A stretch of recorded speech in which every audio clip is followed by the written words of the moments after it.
It was supposed to be the jewel in Britain's manufacturing crown, our first homegrown gigafactory, co-financed by the government, turning out electric car batteries from its plant in the northeast, allowing this country to compete with the rest of the world. But when Britishvolt collapsed into administration earlier this year, the dream was left in tatters. Now, in his first TV interview since its implosion, the company's co-founder has told Sky News that the government, and specifically Rishi Sunak, must take much of the blame. When you think of what might have been, do you feel sad? Do you feel angry? Devastated. Devastated. We shed blood, sweat and tears into this. The team was so passionate. We had one window of opportunity to build a gigafactory and have that ready by 25. Instead, we lost that window of opportunity. Now we're 2 years delayed. Earliest we can build a gigafactory by 27. Imagine, we already are behind East Asia. We're already behind continental Europe.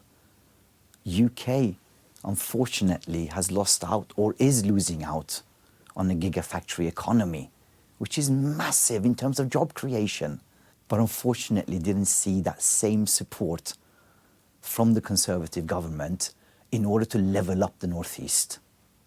Because Northeast wasn't as important for them as maybe other places in this country. You didn't get the support that you felt you should have got? Definitely not.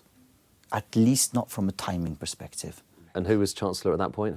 Rishi Sunak. There was a major rivalry going on between Mr. Johnson and Mr. Sunak at that period of time. But if you're looking back at the one thing that could have swung it... I think Britishvolt was collateral damage, stuck between a rock and a hard place. Between Boris Johnson and Rishi Sunak? The rivalry between 10 and 11, yes. And do you think this has done damage to, you know, the hopes of others who want to build these factories in the UK?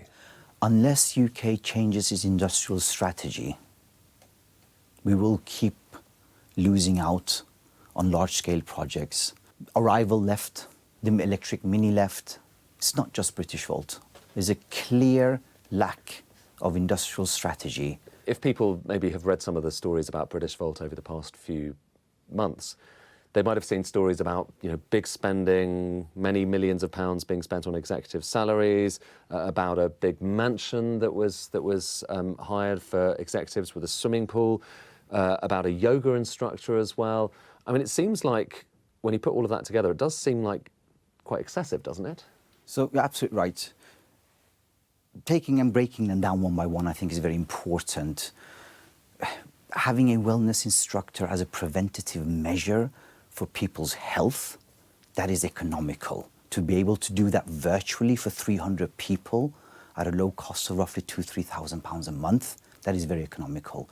When you say mansion for millions, that was rented for approximately £100,000 a year. The concern I think some people within government and many, I imagine, in the public have is just that you were asking for quite a lot of public money, so taxpayers' money, and there are concerns that not all of that money would have been spent in as disciplined a way as they would have liked. Do you think that's fair? There was no misappropriation of funds because not a single penny was spent on a private jet. 100,000 went to a, as you say, a mansion, but it was a large house. And if you look at the cost of renting a hotel room for that many people during that period of time, it was far more economical to rent a house. The fact that it happened to have a pool that wasn't working for 18 months, by the way, that has nothing to do with it. A government spokesperson said taxpayer money must always be used responsibly, which is why full due diligence was undertaken before a final grant offer was made. The government remains committed to levelling up across the UK and is actively engaging with companies to secure investments that will ensure the UK remains a world leader in automotive manufacturing. But the allegations come amid a growing sense that the UK may have squandered a chance to create a battery industry. And without that industry, car exports to Europe will incur more tariffs. Stellantis, owner of Citroën and Peugeot, has said it may shut down its plants here if this or the Brexit deal isn't changed.